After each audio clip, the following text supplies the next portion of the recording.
Luke, many congratulations. How are you feeling after that one?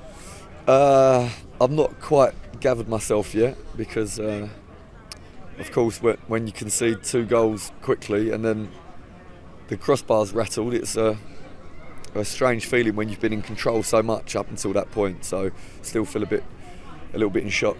Yeah, it was. I was going to say, have you got mixed emotions? But I felt like that was putting words in your mouth. But now it does feel like perhaps you have got mixed emotions. Yeah, I'm honestly I'm not disappointed with the players. I feel like that they brought on some players with some real energy, and they threw a lot of players forward to try to get behind the lines. 2 good crosses. We'd done everything correct inside the box, and 2 very good finishes because the players are marked and they managed to find the contact. So I'm not disappointed with the players for these actions. It's something that can happen, so that, with the best will in the world. Then it's about how you react after that, and the players reacted brilliantly, because imagine the thoughts that are going through their minds, and to be able to then put those thoughts to one side and then drive on and put the game out of reach again was actually brilliant in the end. How did the game go from having, I know you've not quite processed it all yet, but in your initial reaction to it, how did the game go from almost a testimonial pre-season friendly type feel, the control was so great at one point, to then all of a sudden, bang, game's alive? Well, I think that potentially I changed the players at the wrong moment. Maybe should have given the players more time to adapt to slightly different formation and different personnel. Made 3 changes at the same time, so I think it's fair to say that I gave a problem to my own team in the first moments of changing, and so then they need to adapt to, like I say, the slightly different formation and different personnel. And in the moments where they're adapting, they get caught, and so I think this was a problem. But then, once we were able to get to grips with what we were doing, then we looked comfortable again. But yeah, certainly in those moments was very, very, very difficult. It was the Jim O'Brien show, wasn't it? I mean, it's his second career hat-trick, both of them for Notts County. How much does it mean to him, the group, yourself? Oh, we're so pleased for him, because he's done everything for the team this season, in terms of he's been a defensive midfield player. He's played in the attacking midfield role. He's played somewhere in between where he's deep and he runs forward to try to be in the right position on second balls and things like this. And he's been a provider, and he's been a goal threat. So he's done so many things for the group, and I'm so happy to see him score the hat-trick today. It was brilliant. He's been a great servant for the club, hasn't he? He's superb. He's really superb. He's absolutely football through and through. Absolutely football through and through.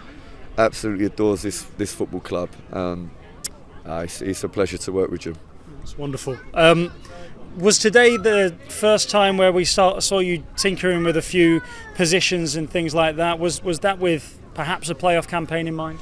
For me, of course, we have to win every game, and so try to make sure that we're competitive on the day, which means Macca was unwell in the week, so I felt like probably his resources are low. He'd been sick, and he didn't train many days this week, so Kedwin started the game because he's in a better place so there's that to consider, of course, picking the correct team for the game. But then, yes, for sure, I'm trying to make sure that I have the biggest problems that I can possibly have by having the most players in good form and in a good place, ready, mentally, physically ready. So I'm trying to create the maximum problems for myself that I can to help us to be in to be in a position where we have many options to pick from, good players that are ready for these games. It's effectively match point for the first time all season to Wrexham this evening. How much attention will you be paying to that game?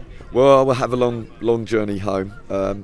Honestly, I think I probably won't listen to the game, but I think it will be unlikely for me to not receive some sort of messages depending on what's happening there. But no, I probably won't listen to the game because I will be in the car with Ryan Harley and George Lawton.